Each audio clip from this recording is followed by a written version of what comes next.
Matt Schlapp is here, a Trump surrogate and former President George W. Bush political director and chairman of the American Conservative Union. So, as we wait for the mayor, because we want to make sure we have a Hillary Clinton supporter as part of the panel, and guys, get in my ear as soon as he joins us, please. S.E. Cup, let me just throw this to you. You know, on the same question I was asking Dana in terms of this Hillary Clinton ad using Donald Trump's own words against him. You know, you're also hearing the Clinton campaign on message trying to tie Trump to Russia. Will that work as their closing argument? You know, it's interesting. I think that Republicans have done a very, very good job of making Hillary Clinton unlikable. Now, she's helped herself in that over and over again, sort of insisting on operating in this constant cloud of opacity and unaccountability and just handling all of these issues very badly. But I don't think Republicans have done an effective job of making her look dangerous. And that's what Democrats have done more effectively with Donald Trump. They've made him look dangerous, whether that's morally or, you know, with the nuclear codes. And the Clinton ads, I think, have really hammered that point. Ultimately, at the end of the day, and we'll find out in a week, I think people are more likely to vote for someone they don't like than they are someone they think could collapse the country. Well, it's interesting on the point of making her look dangerous. Let's flip it, right? You look at the Trump team, and essentially, you know, Donald Trump's message, especially when you've been listening the last 24 hours, is if you elect her, there will be years and years of drama. She'll be investigated. Matt Schlapp, do you think painting Hillary Clinton that way will be effective for those still making up their minds? Yeah, I think there's no question in the last days of this campaign, the big issue is this ethical cloud that's over Hillary Clinton. This is unprecedented to have an FBI investigation to have been carried on for the last several months, and we learned that it's continuing because of this information about Uma Abedin's husband's laptop. But, you know, Brooke, here's the thing. The problem for Hillary Clinton with all of her paid ads is while she's run them 3 and 4 to 1 to Trump ads, her numbers have collapsed. I don't think this is a campaign where paid advertising really makes a difference. And if the theme of that ad is that Donald Trump can be too aggressive and too bold and definitely sometimes offensive, and that he doesn't treat sacred cows as sacred, they kind of want somebody like that to come to Washington and shake it up. So the very thing she's saying about Donald Trump, which is sometimes he's too aggressive, too out there, is exactly what a lot of voters want. So I don't understand why she doesn't go to her strengths, which are, hey, you're out of work. I'm going to work with the government to make sure we have programs so that we can get this economy going and we can employ America again. Talk about investments in roads and bridges. Do what Democrats normally do when the economy is so weak. And she just doesn't do it. It's all about Donald Trump not being acceptable. I don't see it getting her there. Well, I also think a piece of it is targeting women, and I don't know as far as numbers collapsing. I don't know about collapsing. Go ahead, Esther. They have collapsed. Can I just say that women are not sacred cows, for the record, and it is not bold to go into the dressing room of a 15-year-old girl getting ready to see her naked. That's not bold. But Essie, women are not sacred. But Essie, I didn't mean to say anything bad about women. But what I'm saying is that D.C. needs to be shaken up by a lot of voters. And there are aspects of what Donald Trump does, even sometimes when he's over the line. They like the fact that he will take people on. And I think you can't deny that theme in this election is one of the reasons why the CNN poll is getting closer, why the Rasmussen poll is getting closer, why the Investor Business Daily poll is getting closer, why he's now up in the ABC poll. It is a fact, and her paid advertising isn't having the effect. Well, let's go to Mayor Nutter. I mean, you're the Hillary Clinton supporter. You've heard Matt Schlapp's point. Would you agree? Why is she going this way in this final week with these ads? Well, first, I want to agree with S.E. With regard to pushing back on Matt's quote-unquote sacred cows. You know, Donald Trump, as people who really support him, always have to explain what he meant to say when, in fact, he just says what he says and actually means it. He shows us, he's been showing us for 15 months who he is, notwithstanding the explanations of his supporters.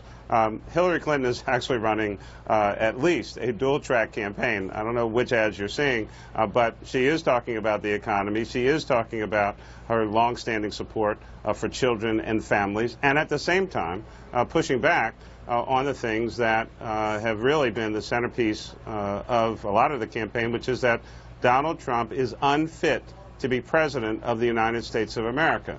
And after all of the noise and all of the nonsense, this is a public interview process for the most powerful job on the planet.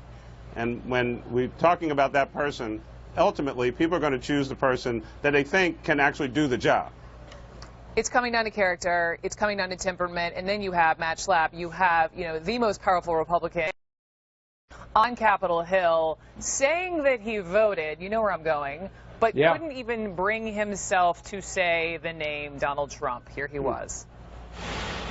I stand where I stood all fall and all summer. In fact, I already voted here in Janesville for our nominee last week in early voting. We need to support our entire Republican ticket.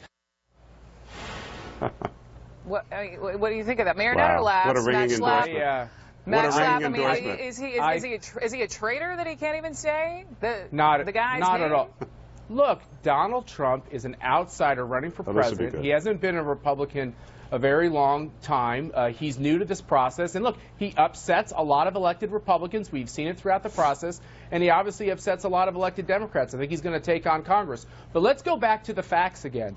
The polls show, in poll after poll, including your own poll, that now over 90% of Republicans are there with Donald Trump. It's not because they like every aspect of Donald Trump, but it's because this FBI investigation has renewed their concern with the Clinton corruption. They know the Supreme Court is literally 4-4 with the next president picking that 9th justice, which will swing the court one way or the other. They realize that we got very serious issues with the economy and with terrorism. And yes, people like Paul Ryan, they're voting for Donald Trump. They're not warmly embracing Donald Trump. I'm not going to try to spin you, Brooke. I don't think he said that. There's no question that there's Republican differences. But the fact is that Republicans are coming home to he said he voted for him, Mayor. I don't know if you were able to listen to that. But we heard Mike Pence say you got to come home. We heard Paul Ryan say you got to come home. But that's why the polls are tightening. You have Ohio Governor. How many people are coming home? Ohio Governor John Kasich writing in John McCain. How is that more Republicans? Home? Okay, but more Republicans are coming home to Donald Trump than Democrats are to Bernie Sanders. Do you realize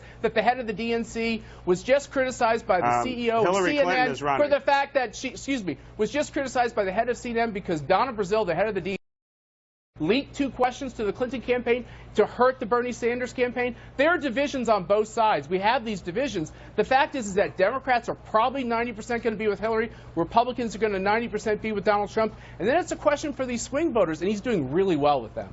S.E. Cup, you've been mighty quiet. You're listening. Well, look, as someone, I'm a Republican who's voting for neither of these people because they're both, frankly, pretty terrible. But I have a column coming out in New York Daily News, I'll take this opportunity to plug, that asks the question, who's to blame for Hillary? I think we've spent an entire year asking who's to blame for Donald Trump and why Republicans have one of the most unqualified, dangerous people as their nominees. But she could lose to him. So who is to blame for the fact that Hillary Clinton and the Clintons were chosen, as Matt just pointed out, tipping the scales at some point at the DNC, was chosen when her unfavorables were so bad and she was facing some of these scandals that have been swirling around her for years. Was this really the candidate to put up against someone like Donald Trump or really anyone else? I mean, he really is the one person who could beat her. It's unbelievable. I was just talking to Doris Kearns Goodwin last week, and she was just saying, I want to get to you, Mayor, but, we were talking about how America, because a lot of folks don't like either of them, and how America needs to take a good long look at itself and grab a mirror and look in it. But, Mr. Mayor, I do want to go to you, just also knowing Philadelphia as you do. This major transportation strike in Philly, it is raising all kinds of concerns, because of potential interference on Election Day, if this isn't, resolved. How concerned are you that it'll... Well, the first concern, of course, is that folks need to go to work and kids need to go to school. Election Day is a week from now, and I'm sure the elected officials and others who are involved in this will seek to get it resolved as quickly as possible. But I want to go back to the other points. First of all, Hillary Clinton won the Democratic nomination through a process and got the required number of delegates. The DNC does not run elections all across the United States of America. That's done by local elected officials, as I know my other panelists know. Secondly, with regard to Donna Brazile is doing a fantastic job at the DNC now, and prior to that, as a great political strategist. Hillary and, agrees with you. TV commentator. So, you know, we can talk about questions and who got what question. You know, I think it might not have been too much of a surprise if you were in Flint that you might get a question from somebody about the water. But then why was she fired? All of that aside, 'cause all of that is. Let me Why finish. was she fired? All of that. She was not fired. Why was she fired? She was fired by CNN, and they said her activities You're going to keep saying it 3 disgraceful. times. You can say it 3 times, and I'm going to say It's the 3 truth. times. She resigned on her. Just listen, Matt. She resigned on her own. That is the fact. So do not spread lies about someone's personal Brooke, can you help me out here? I'm not or how they lying. conducted themselves. I'm not lying. She resigned. I'm not lying.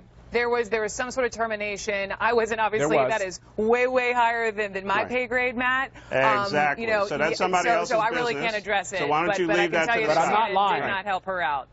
She's the one who lied when she resigned. said she didn't leak the question. She lied when she leaked the questions to the Hillary resigned. campaign. She's not running for office, that Matt. campaign Okay. over the burden. This is the problem with you guys. How is this helping You can't America stay figure out focused. who they should vote for? You Matt, I can't love stay it. focused. Brooke, Come on.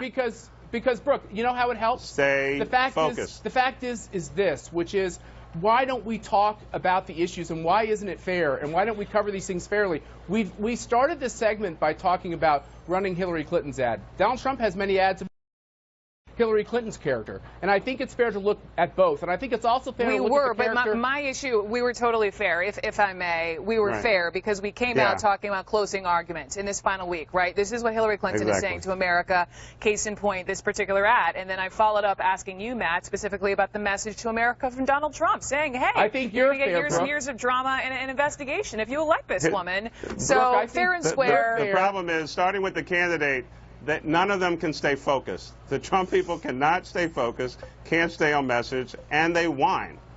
Okay. When SE Cup is this quiet, it worries me. How could I get in?